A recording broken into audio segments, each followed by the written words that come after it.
Good morning, welcome in this civics class. In today's class, we will start our new chapter, that is chapter number 3, what is government. Today we will learn about the meaning of government, what are the needs and responsibilities of the government, and what are the different levels of government in India. So, let's start our class. We are discussing now what is government. What is government?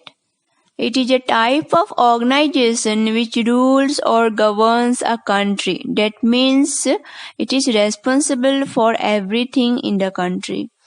Whatever it is happening in the country is actually controlled by a government. From where we got this term government? Word government came from the word govern. Govern means to exercise authority. So, persons or a group of people or some elected people, the organization, they form an organization which is controlling a nation to exercise their authority given by either the people or by hereditary. We call it as a government. This is organization through which political authority is exercised in the society. And our society, we accept them. No one can rule us if we don't accept them.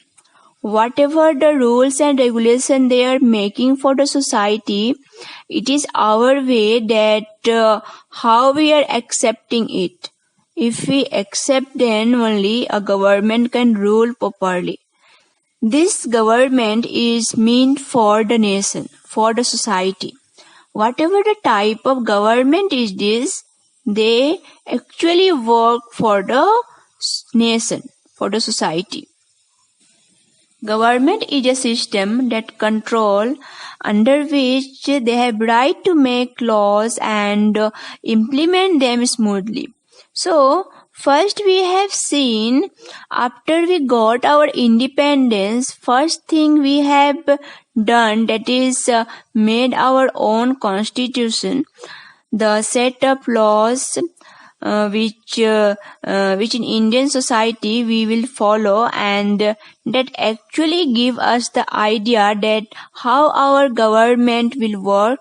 Even that, the same way it is given idea to the government that what is acceptation from them, how they need to behave, what they need to work on, then what are the limitations for them and what are the powers given to them to improve, modify or bring India in next level. So, this is known as government. What are the responsibilities of government? You can see in a country like India is huge, just vast. So even the responsibility of government is not possible to count them by fingers. That these are the only responsibilities. Government is needed whenever, wherever it is needed. So wherever there is some requirement, government has to take care of them. Even then, some few major responsibilities we will discuss now. The main responsibility of a government is to govern the country, to rule the country. How to govern? That is mentioned in our constitution. As per the constitution, government need to govern the country, to take care of well-being of its citizen. So, first and foremost thing of a government is to govern the country. Next we are coming to the next, we can say, controlling economy. You all face the demonetization phase in India, how our government is controlling the economy of India. Here we can see that Indian economy at present and even in future will be greatly controlled by the decision taken by the government. So in that way, government is controlling our economy.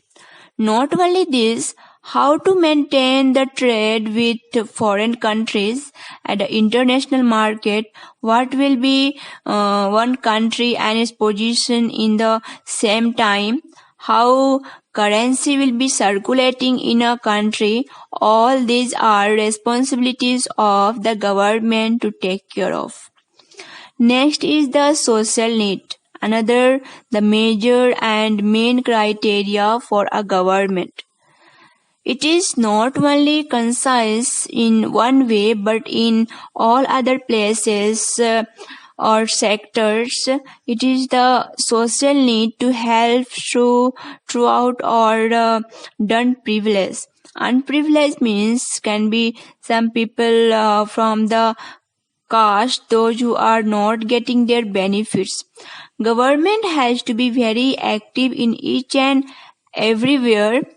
Wherever even some funds are given, government has to take care that the funds are reaching to the proper people or not.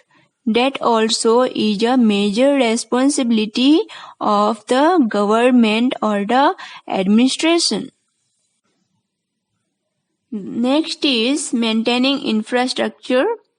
The way the road utilized today to come from your home to your school, do you think that any individual will take care of being a citizen?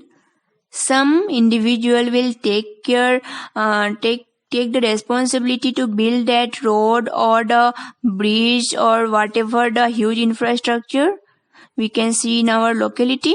No. It is the responsibility of the government to maintain road, to maintain sweep system, the drainage system in the locality or in our society, even building other infrastructures like bridges, like big buildings of the places where the common people they can assemble, marketplaces. To build them as well as to maintain them, that is also a responsibility of our government on behalf of all the citizens. Next we can see that all the transport system that is under government, yes, transportation is privatized also. Some private companies also they are taking care of them, but mostly it is controlled by government monitoring. Government monitor the transport system all the time, whether is the state level or in the national level. What we can see the railways. The railways are under national government, those who are controlling the railway transportation. Next is maintaining peaceful relation with our neighbors. Yes, the surgical kind of this whatever it is needed to maintain the peace in the border, to save our own people in the border, we need to take some harsh decision to our neighbor. But a government always have this responsibility to maintain a very good international relationship, and they are representative of the citizen of the whole country. So how they are maintaining relationship with other country, that reflects a country's position in international scenario. So it is their responsibility. Government also maintain huge armed force who are protecting the boundaries of our country. It is one of the major and main responsibility of the government. Next one is maintaining law and regulation. Constitution made a law that never means that people always are following those laws. So they need to have a police force under them, where this police force they will be helping people to follow the law, and if any case, any sector find that the people are not following the laws, in that case they can take some actions. Let us take an example. A person who is violating a traffic rule, it is always punishable offense for them because people, if they are not following traffic rules, they can invite danger in their own life as well as for others. In that case, there are few traffic rules that we need to follow. Now, a traffic police, if he has that rules, laws made by the government or the constitution, that laws given to them, as well as some power given to them to take care some decision, then only it is possible for them and that person to maintain law and regulation and definitely control crime. The moment law and regulation is well maintained, we can control crime. A police station is made for that. A police station is under government control, and the government always keep a police force ready whenever it is needed for common citizen, common people, to protect them from any of the unwanted circumstances, unwanted crime or violation of our constitution. Police forces are always there to help the government. It is the part of the administration. It is the part of the government. With their help, government is maintaining peace, maintaining law and regulations, and they control crime. Government control resources also. Whatever the natural physical resources we have, these all resources we need to protect. If it is given to some individual, they can use it just only for business purpose. They will not think about the people and their well-being. Let us see an example. Some of the coal mines we found that is in Dhanbad, some places in India. The coal mine people, they utilize the coal in such an extent that there were some major accident where many died. So government is responsible to take care that till what extent we can use the resources available in India. We cannot destroy everything all of the sudden for one day benefit. It is our government's responsibility to control the resources whatever we have. Next, we will discuss about the levels of government. We have 3 levels in India, that is national level, state level and district level. Let's start from the down one, that is district level. District level, where in your place, take example of your classroom, your teacher know you are the best. How you behave, what you want, what type of student you are, and what is your strength, what is your weakness. Everything is known by your teacher. Maybe your principal is not that much aware about you. She knows as a whole. She knows you but not as a person.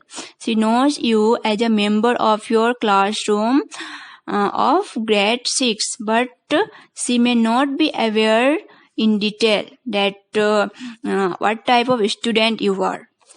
Coming to your school secretary or assistant secretary, she may knows it. Yes, you are a part of this school, you are the part of this class, but not more than that. It is the division in the school we can see. So, who knows you better? Definitely your teacher, your class teacher, those who are interacting with you every time. Our district level administration is like that. State is divided into districts where the people, those who are controlling those local people, they knows their needs, their requirements better, and they are controlling this district level administration. The district magistrate, the local police officers, they know a particular community very well, and that does they help to administer them better. A state is formed with numbers of districts. We have 25 districts in Arunachal Pradesh. the reason for dividing Arunachal Pradesh in smaller districts that people can get more advantage from the district administration. They need not to travel far to get their benefits. They need not to search for someone whom they even don't know. Rather, as it is small area, small districts, people know each other, and it will be easy to manage them smoothly and peacefully. Coming to the state, nation is divided into number of states, and in India we have 28 states, and they have their own administrative system. Though that is related to our national government, but they have their individual administration where they know how to control the state administration policies. Coming to the upper one, the national one, India is one, and in New Delhi we have national government. That national government is taking care of all the state and districts we have. At national level, we have a prime minister, we have a president who is taking care of entire levels of government, that is national, state and districts. Now, they divide the power to the state. It is divided into 28 states where each state is giving responsibility to take care of particular portions of the administration, and they are controlling those administrative policies. Next is coming to the district level. Now state again divide those powers to some of the districts, and those districts are rather minorly responsible for the citizens, those who are residing in a particular district. So, these are the 3 levels of government we can find in India. This much for today. We will continue this chapter in our next class.